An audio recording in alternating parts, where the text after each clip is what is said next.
ভিউয়ার্সগণ সবাই কেমন আছেন? আশা করি সবাই ভালো আছেন।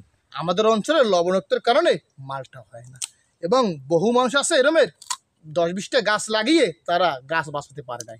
কিন্তু আমরা আজকে এখন এমন একটা জায়গায় আসছি, তারা এই গাছ রোপণ করছে এবং সুন্দর যত্ন করার কারণে মালটা ভালো হয়েছে। পরিমাণ মালটা হয়েছে, একটা থেকে 4টা 5টা করেছিল এবং দেখেন সুন্দর সুন্দর ফল হয়েছে, প্রচুর ফল হয়েছে, প্রচুর ফল।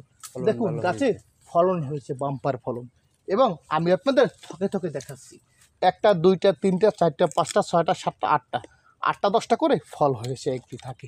এবং এই থাকগুলো দেখার মতো, যত্ন করে লাগালে লবণাক্ত কেন যে কোনো জায়গায় হয়। এবং 4টা 5টা 2টা 3টা হয়েছে, গাছে পাতা কম ফল বেশি।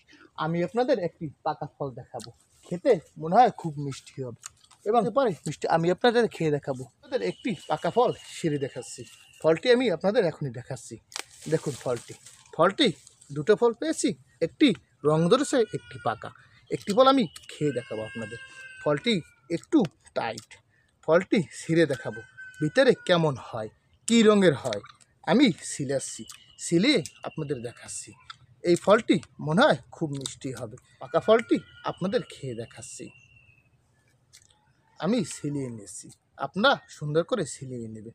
সিলিয়ে নিয়ে কুয়াকো মাঝখান থেকে ফেলে নেবেন, সুন্দর করে কুয়াকো করে খেয়েবেন, খাবেন। আমি একটা আপাতত আপনাদের খেয়ে দেখাচ্ছি। এই সুন্দরবন অঞ্চলে এই ফলগুলো হয় না, সচরাচর দেখাও যায় না। দেখা না গেলে আমরা এখানে আসছি সেই বাগানে। আমি আপনার একটা খেয়ে দেখাবো, খুব মিষ্টি, ভিতরে আবার দানা দানার মতো হয়েছে। এবং দেখেন কত সুন্দর এবং কত ভিতরে বড় বড়, ছোলা পাতলা ফল হয়েছে।